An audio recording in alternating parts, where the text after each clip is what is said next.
بسم الله الرحمن الرحيم. عن حكيم بن معاوية عن أبيه رضي الله تعالى عنه قال قال رسول الله صلى الله تعالى عليه وسلم: إن في الجنة بحر الماء وبحر العسل وبحر اللبن وبحر الخمر ثم تشقق الأنهار بعده. رواہ الترمذی۔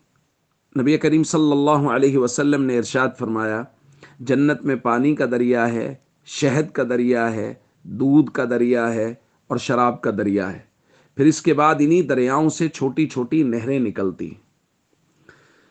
دوستو، جنت کی نہریں قرآن کریم میں اس کا جگہ جگہ ذکر ہے، اور 4 نہروں کا خاص طور پہ قرآن کریم میں ذکر کیا گیا ہے۔ فیہا انہار من ماء غیر آسن وانہار من لبن لم یتغیر طعمہ وانہار من خمر لذۃ للشاربین وانہار من عسل مصفى۔ تو یہی 4 نہریں جن کا حدیث پاک میں ذکر ہے، قرآن کریم میں بھی اس کا ذکر ہے، اور ہم سب یہ بات سمجھتے ہیں کہ نہر کی لوکیشن کس قدر خوبصورت ہوتی ہے۔ لوگ اس کو پسند کرتے ہیں کہ نہر کنارے ہمارا گھر ہو، پھر نہر کے ساتھ بالکل گھاس ہو، اس کے اوپر پودے لگے ہوئے ہوں، اور نہر کا پانی چل رہا ہو تو وہ خوبصورت منظر پیش کرتا ہے۔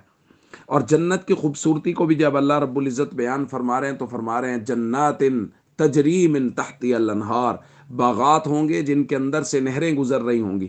اور یہاں تو پانی کی نہر گزر رہی ہو تو لوگ اس لوکیشن کو اس قدر پسند کرتے ہیں، اور جہاں پانی کی نہریں گزر رہی ہیں، دودھ کی نہریں گزر رہی ہیں، شراب کی نہریں گزر رہی ہیں، شہد کی نہریں گزر رہی ہوں گی، تو وہ منظر کس قدر خوبصورت ہوگا۔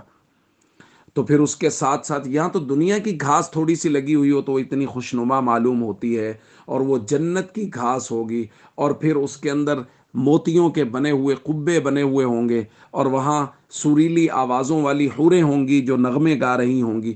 تو یہ جنت کی خوبصورتیاں ہیں جس کو اللہ رب العزت نے بیان کیا، اور یہ سب خوبصورت مناظر اللہ نے ہمارے لیے بنائے ہیں۔